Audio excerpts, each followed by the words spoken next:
کہاں پیدا ہوئے؟ غالب آگرہ میں پیدا ہوئے، انڈیا آگرہ میں پیدا ہوئے۔ اس کے بعد ہے کہ اضطرار کا متضاد کیا ہے؟ اضطرار مین بے چینی، اس کا مطلب کیا ہے؟ قرار، اس کا جو متضاد ہوگا وہ کیا ہوتا ہے؟ قرار ہوتا ہے، یاد رکھیے گا۔ کبھی تپ کے در پہ کھڑے رہے، کبھی آہ بھر کر چلے گئے، تیرے کوچے میں جو آئے کبھی تو ٹھہر ٹھہر کر چلے گئے۔ تو اسے کیا کہتے ہیں؟ اضطرار کا متضاد بیٹا کیا ہے؟ وہ ہے قرار آ جانا، جیسے بیمار کو بے وجہ قرار آ جائے۔ اس کے بعد ہے کہ خاک اور خون ایک ناول ہے بڑا بہترین، یہ نسیم حجازی صاحب کا لکھا ہوا ناول ہے، بڑے کمال اس میں الفاظ جو استعمال کیے گئے ہیں۔ بیڑا اٹھانا ایک اس کا مطلب کیا ہوتا ہے؟ مشکل کام سر انجام دینا۔ اردو شاعری کے علاوہ اصلاح اور اردو کا کام کس شاعر نے کیا تھا؟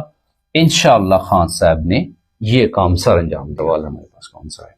اگلا سوال ہے کہ سر سید احمد خان نے کس رسالے کا اجرا کیا تھا؟ سر سید احمد خان تہذیب الاخلاق رسالے کا اجرا کیا تھا، اور یہ وہی سر سید احمد خان ہیں جنہوں نے سائنٹیفک سوسائٹی بنائی، جنہوں نے علی گڑھ انسٹیٹیوٹ بنایا، پھر علی گڑھ کالج بنا، پھر علی گڑھ یونیورسٹی بنی۔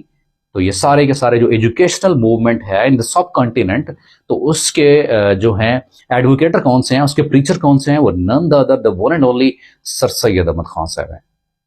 اس کے بعد ہے کہ ٹی وی کا مشہور ڈرامہ وارث کس نے لکھا ہے؟ یہ امجد اسلام امجد نے لکھا ہے۔ یہ لطف مسیحائی جو ڈاکٹرز کے حوالے سے خوبصورت سی لکھی ہوئی نظم ہے، وہ بھی امجد اسلام امجد صاحب کی ہی لکھی ہوئی ہے۔ اس کے بعد ہے کہ علامہ اقبال کی مشہور نظم خضر راہ ان کے کس مجموعہ کلام سے ہے؟ وہ ہے بانگ درا سے ان کا جو مجموعہ کلام ہے۔ اس کے بعد حسن عسکری اردو کے کس صنف کے حوالے سے مشہور ہیں؟ وہ ہیں تنقید نگاری کے حوالے سے، کریٹیسزم کے حوالے سے، یاد رکھیے گا۔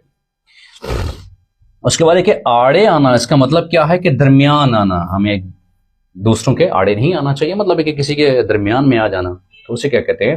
آڑے آنا بیٹا۔ اگلا ہمارے پاس سوال ہے کہ مندرجہ میں سے درست فکر کی نشاندہی کہ مرض بڑھتا، علاج سے مرض بڑھتا گیا، تو علاج سے مرض بڑھتا گیا، مرض کو بطور مذہب کر لیا جاتا ہے، یاد رکھیے گا۔ اسی طرح سے اردو گرامر کے حوالے سے یاد رکھیے گا، ناراضگی لفظ نہیں ہوتا، یہ ہوتا ہے ناراضی، یاد رکھیے گا جی، ٹھیک ہے۔ اسی طرح سے حیرانگی لفظ نہیں ہوتا، یہ لفظ ہوتا ہے حیرانی ہوتا ہے، یاد رکھیے گا۔ اردو ادب کے جو گرامر کے حوالے سے یہ اکثر اوقات سوال پوچھے جاتے ہیں کہ لفظ کون سا ٹھیک ہے، املا کے حوالے سے یا اسی طرح سے وہ کیا ہے؟ ناراضگی نہیں ہے، ناراضی لفظ ٹھیک ہوتا ہے، حیرانگی نہیں ہے، حیرانی ہی لفظ ٹھیک ہوتا ہے، یاد رکھیے گا جی۔ کہ گرگ آشنائی کی ترکیب اردو میں مستعمل ہے، جس کا مفہوم یہ ہے کہ بظاہر دوستی باباطن